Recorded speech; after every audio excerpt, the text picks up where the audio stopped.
नमस्कार दोस्तों। अभी बीच में थोड़ा डिस्टर्ब चल रहे थे, थोड़ा परिवार वगैरह का काम था, तो इसीलिए आगे की वीडियो नहीं डाल पाए थे हम। लेकिन अब बराबर आपको प्रोवाइड करवाएंगे इसके बारे में, और जितना हो सके इसको सब्सक्राइब करो ताकि हमें भी पता चले कि आपको भी इस प्रकार के, भैया हम जो पढ़ाएंगे इससे बाहर एक क्वेश्चन नहीं जाने वाला। 0 लेवल से लेकर ऊपर तक सारे इसी के अंदर आपको मिल जाएंगे सारे क्वेश्चन। जैसे आज मौलिक अधिकार वाला है, ग्रुप में किसी ने कहा भी था कि सर मौलिक अधिकार वाला सर वो टॉपिक टफ लगता है टॉपिक, ये सब तो देखते हैं भाई, जितना नॉलेज होता है उतना बता देते हैं, बाकी का आपके पास गाइड या सब कुछ होगी उससे आप कर भी सकते हो। 2 मिनट।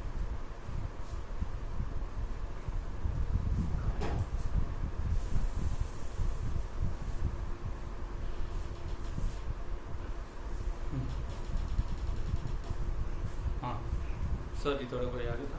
हाँ तो देखो, मौलिक अधिकार शॉर्ट में देखते हैं, जितना हमें जानना चाहिए उतना ही देखेंगे, बाकी का फालतू का नहीं देखेंगे भाई, कोई मतलब तो है नहीं, फिर भी हम जानने की पूरी कोशिश करेंगे। जैसे मौलिक अधिकार,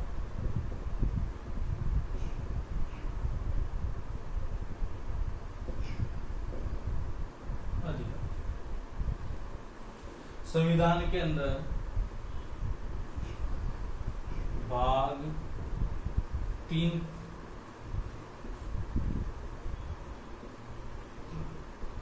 अनुच्छेद 12 से 35 मौलिक अधिकार संविधान के भाग 3 में अनुच्छेद 12 से लेकर 35 तक। देखो एक बात ध्यान रखना, भारत के या फिर मान लो हमारे जो मौलिक अधिकार हैं, मौलिक अधिकार अ से याद रखो अमेरिका। मौलिक अधिकार किससे लिए गए? अमेरिका के। अमेरिका के बिल ऑफ राइट्स। भारत के मौलिक अधिकार किससे लिए गए? अमेरिका के बिल ऑफ राइट्स, याद रखना। और कुछ बातें इसमें ऐसी भी याद रखनी है, जैसे ये बताने से पहले याद रखनी है भाई, छोटी मोटी बातें बाई चांस पूछ भी ले तो कोई भरोसा नहीं है इसका। जैसे पहली बात तो कि इसमें बाबा साहब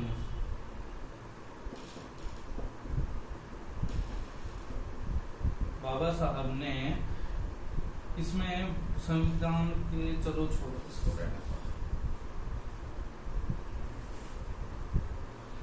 जब संविधान सभा का गठन हुआ था तब मौलिक अधिकार के लिए आवाज उठने लगी थी। फिर बाद में जो हमारे तत्कालीन प्रधानमंत्री थे नेहरू जी, उन्होंने एक उप समिति बनाई थी मौलिक अधिकारों के लिए, एक उप समिति बनाई थी मौलिक अधिकारों के लिए, मौलिक अधिकार उप समिति, जिसका अध्यक्ष किसको बनाया गया था? पंडित नेहरू। इसे मौलिक अधिकार के लिए बनाया गया था। एक बात ध्यान रखना, बाबा साहब भीमराव अम्बेडकर ने इसको सबसे विवादास्पद तथ्य भी बताया था, विवादास्पद बताया था क्योंकि इसके अंदर ऐसा ही था, और काफी जनों ने अच्छा भी कहा था। कई किताबें कहती है, कई गाइड्स भी कहती हैं कि पंडित नेहरू ने मौलिक अधिकार को संविधान की आत्मा कहा था। अब कुछ कहती है, कुछ नहीं भी कहती है, और लेकिन बाबा साहब भीमराव अम्बेडकर ने अनुच्छेद 32 को संविधान की आत्मा कहा था। अनुच्छेद जो 32 था उसको संविधान की आत्मा कहा था, और 31 जो हटा दिया गया था। अब देखते हैं सीधा इसी में।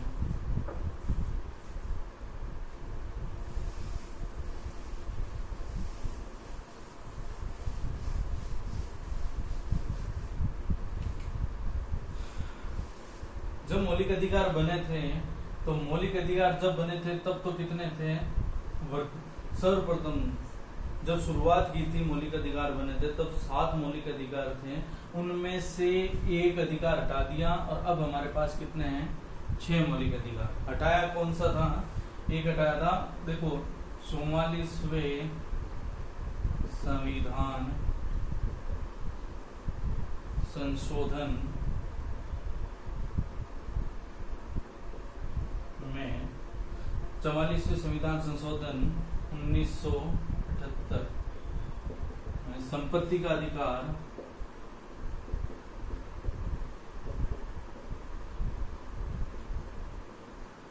हटा दिया था। ध्यान रखना है, संपत्ति का अधिकार 42वें और 44 में इसमें बहुत ज्यादा दिक्कत होती है। जब हम भी पढ़ते थे तब कंफ्यूज हो जाते थे। आपको ध्यान रखना है 44वें संविधान संशोधन 1978 के अंदर संपत्ति का अधिकार हटा दिया गया था। एक स्वतंत्रता है जो अनुच्छेद 19 में हम पढ़ेंगे, उसमें एक हटा दी गई थी। पहले 7 थी, उसमें संपत्ति अर्जन का अधिकार था, वो भी स्वतंत्रता हटा दी गई थी। इसी का उपबंध 300 अनुच्छेद 300 क में कर दिया गया था। उसके अंदर उपबंध ये है कि आपको विवरण देना पड़ेगा, आप स्वतंत्र नहीं हो, वो आपका मौलिक अधिकार नहीं। देखो अभी हमारे वर्तमान कितने अधिकार है? 6। एक अधिकार हटा दिया गया था, पहले 7 थे, एक अधिकार हटा दिया और वो था 44वें संविधान संशोधन में। देखो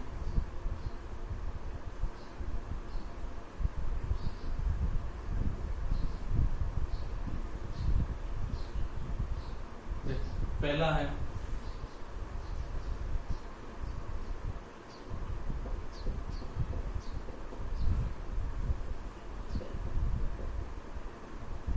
फिर है स्वतंत्रता,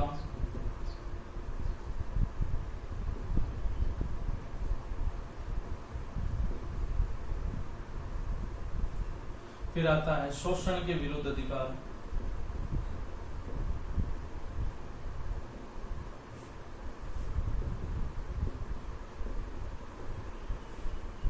फिर आता है धार्मिक स्वतंत्रता का अधिकार, फिर आता है संस्कृति एवं शिक्षा का अधिकार, फिर आता है संस्कृति के बाद इसी संघ को याद रखो, वापस आ जाएगा संवैधानिक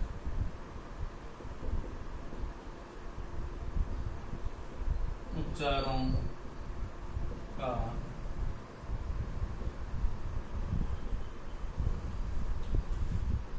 देखो पहले था, देखो कैसे याद रखना, पहले स आया, फिर आधा स कर दिया, फिर शोध किया, शोध, और फिर आया सम, और फिर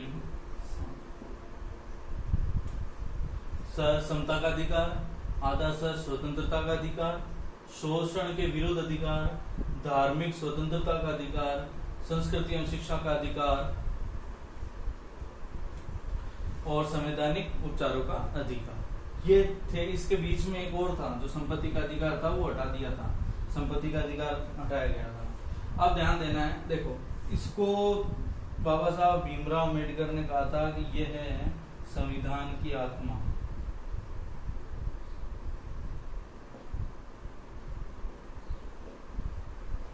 कुछ गाइड है नेहरू के बारे में भी बोलती है। देखो समता का अधिकार, स्वतंत्रता का अधिकार, शोध यानी शोषण के विरुद्ध अधिकार, धार्मिक स्वतंत्रता का अधिकार और संवैधानिक उपचारों का अधिकार। अब देखो ये अनुच्छेद मैंने पहले बताया था, अनुच्छेद कहां से कहां तक है? 12 से 35, ये याद रखना। अब देखो 12 और 13 इनको बाद में बताएंगे, ये कोई इंपॉर्टेंस नहीं है, ना कोई पूछता है, ये राज्य से रिलेटेड है क्योंकि राज्य की परिभाषा दे रखी है और असंगतताओं को दूर करने का बताया गया कि कोई भी कानून आप लागू करो या फिर कुछ भी करो तो इनके दायरे में रहकर करो, असंगतताएं दूर करने के लिए। तो 12 और 13 इट्स नॉट इम्पोर्टेंट। शुरुआत होती है 14 से, तो ये है 14 से लेकर 18 तक। समता का अधिकार कहां से कहां तक? 14 से 18, यानी कितने हो गए टोटल? 5 अधिकार। स्वतंत्रता का अधिकार देखो इसके बाद में 18, 19 से 22 कितने हो गए? 4, 19, 22, 23, 24, देखो 19, 20, 21, 22, यानी 19 से 20, 22 तक कितने हो गए? 4। अब देखो शोषण के विरुद्ध अधिकार 22 वहां तक हो गए, 23 और 24 कितने हैं? 2। अब यही चलेगा 4, 2, 4, 2, 4। देखो ये हो गया तो यहां से आएगा 25, 26, 27 और 28। ये भी कितने हो गए? 4।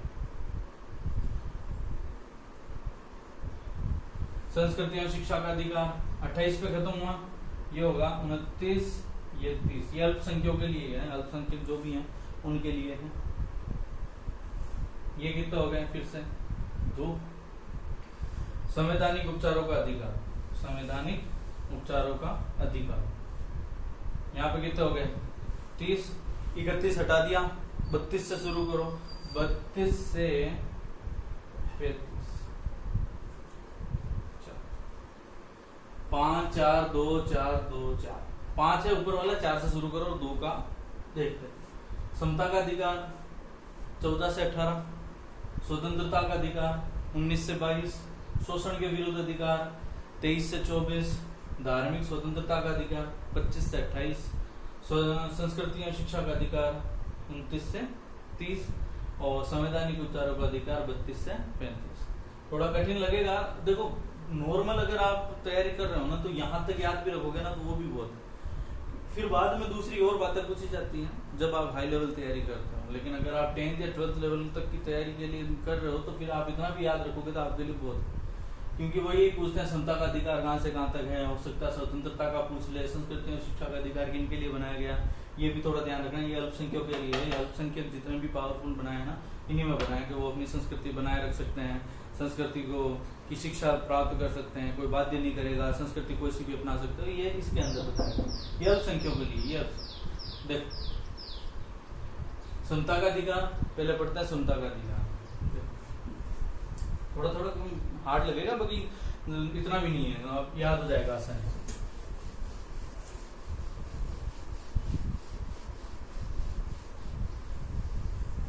देखो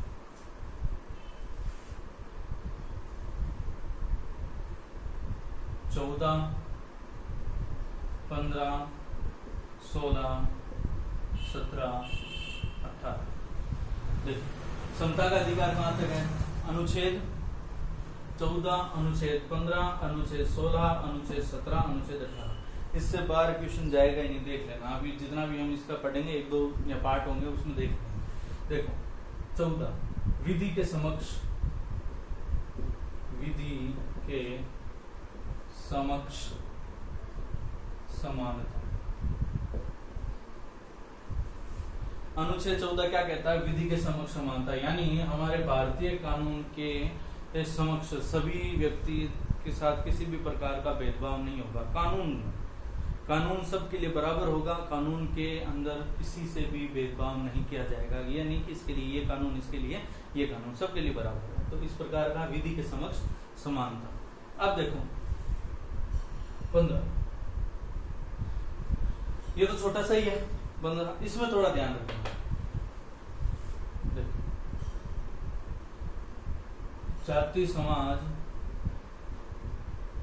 व्यक्ति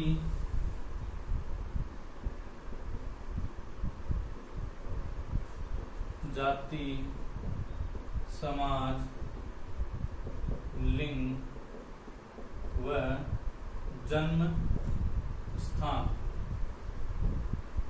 व्यक्ति जाति समाज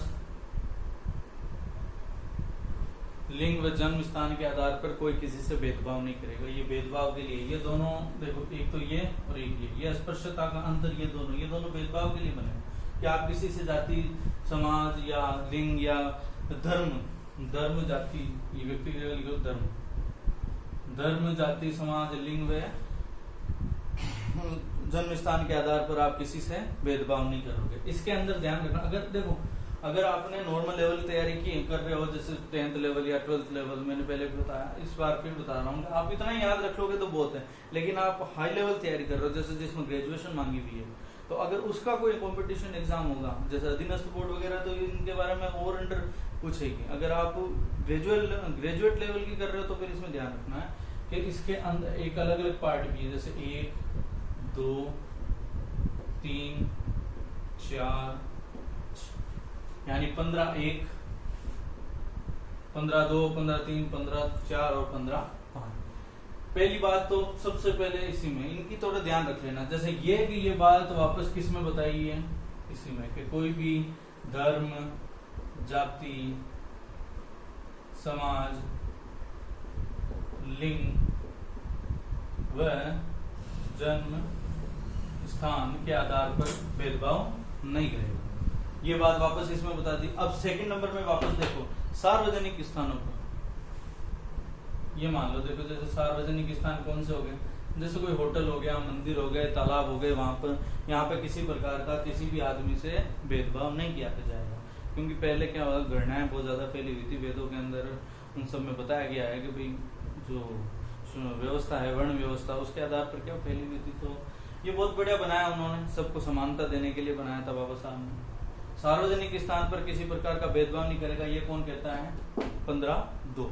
15(3) क्या कहता है, देखो 15(3). अब देखो ये तीनों में इसी के बारे में थोड़ा सा इसका उल्टा है दे रखा। इनमें तो कहा है कि कोई भेदभाव नहीं करेगा, लेकिन अगर कोई, जैसे ये इसमें लिंग में देखो, यदि देखो पुरुष और स्त्री में हमारे यहाँ पर असमानताएं बहुत फैली हुई है, तो अगर समानता लाने के लिए स्त्री को विशेष प्रावधान करने का राज्य को हक होगा। ये राज्यों के लिए बने हुए हैं, तो राज्य को विशेष प्रावधान स्त्री के लिए बना हुआ है कि स्त्री के लिए विशेष प्रावधान कहीं पे कर सकते हैं, कि अभी उनको आरक्षण दे सकते हैं, कुछ भी कर सकते हैं कहीं जाने के लिए, विशेष प्रावधान। क्योंकि कई जगह स्त्रियों के लिए स्त्री काम आएगी, फिर पुरुष का काम, तो वो चीज है। तो स्त्री की जगह पे स्त्री, जैसे कहीं आंगनबाड़ी में सहयोगिनी वगैरह जो होते हैं, उनमें तो स्त्री का प्रावधान नहीं बढ़िया है। तो 15(1) में धर्म, जाति, समाज, लिंग व जन्म स्थान से भेदभाव नहीं करोगे।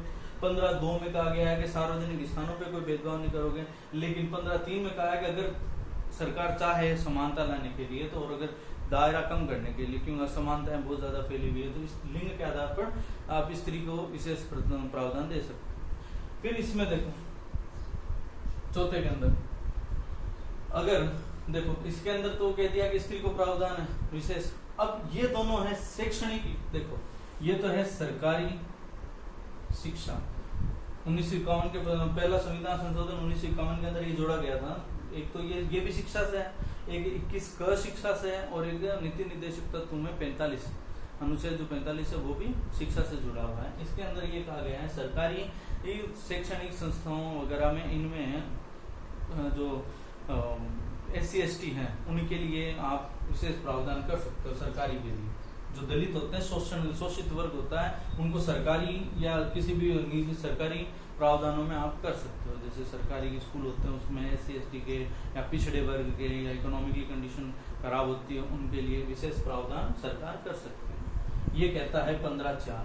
15(5) इसी का देखो, ये सरकारी था, तो ये गैर सरकारी है, गैर सरकारी।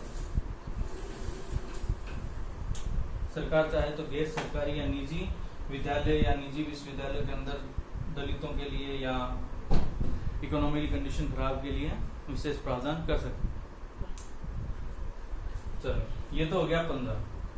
देखो 15(1) वापस वही लिखा हुआ था। 15(2) में सार्वजनिक होटल वगैरह इन सब में नहीं कर सकते। 15(3) में कहा है स्त्री के लिए विशेष प्रावधान कर सकते हैं, और 15(4) के लिए सरकारी योजनाओं के अंदर SC/ST या पिछड़ों के लिए कर सकते हो। 15(5) के अंदर गैर सरकारी के अंदर आप विशेष प्रावधान उनको दे सकते हो। प्राइवेट कंपनीज वगैरह होती है उनमें भी आप चाहें तो अगर आपका हो कुछ तो उसमें कर सकते हैं सर, ये सरकार पे डिपेंड है। अब देखो 16 लोक नियोजन में समान।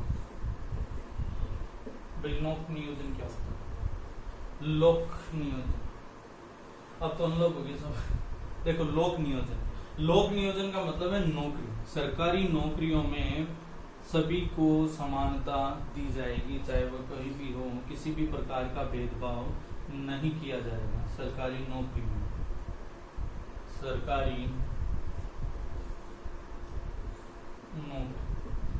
सरकारी नौकरी में किसी भी व्यक्ति को जाति, धर्म, समाज, लिंग या जन्म स्थान के आधार पर किसी प्रकार का भेदभाव नहीं किया जाएगा। इसके अंदर 16, 1, 2, 3, 4 और 5 इनका ध्यान रखना। अगर हाई लेवल तैयार कर रहे हो तो ध्यान रखना, वरना तो ये इतना ही पूछेगा 10th तक लेवल की है, जैसे कांस्टेबल हुआ इन सब में, तो उनमें इतना पूछेगा, इतना डीपली नहीं पूछेगा। लेकिन फिर भी अगर आप पटवारी या कुछ अच्छे लेवल की तैयारी कर रहे हो, अपर लेवल पे हो, तो फिर ये जरूर पूछेगा। जैसे 16A लोक नियोजन में समानता है, तो वैसे वैसे यही आएगी बात वापस यही के सरकारी नौकरी या नियोजन, लोक नियोजन में भेदभाव नहीं करेगा। तो 16A कहता है लोक नियोजन में किसी प्रकार का भेदभाव नहीं करेगा। और 16(1) में वापस ये की ये बात, 16(2) के अंदर वापस धर्म जाति लिंग या जन्म स्थान, इनके आधार पर किसी भी लोक नियोजन में किसी भी प्रकार का भेदभाव नहीं किया जाएगा। अब देखो यहां तक तो याद है ये वाला, लेकिन अब इन्हीं का उल्टा चलेगा। जैसे 30 के अंदर भारत के किसी भी नागरिक से कोई भेदभाव नहीं होगा, लेकिन तीसरा इसी का अपवाद है कि कैसे कि अगर राज्य चाहे तो अपने लिए राज्य अर्हता, यानी राज्य चाहे तो कह सकता है कि हम केवल अपने ही लोगों को लेंगे। जैसे मणिपुर हुए, 7 सिस्टर्स जो पूर्वोत्तर के राज्य हैं, उनके अंदर ज्यादातर ये सिस्टम होता है कि हम अपने ही राज्य के लोगों को स्थान देंगे। जैसे मणिपुर, सिक्किम, नागालैंड, इन सब में क्या होता है कि ये अपने ही लोगों को लेते हैं। ये इनके अंदर अदर स्टेट वाले कभी भी जाके नौकरी नहीं लग सकते। तो ये किससे है? राज्य अर्हता, यानी राज्यों के लिए प्रावधान है। ये है सबसे ज्वलंत।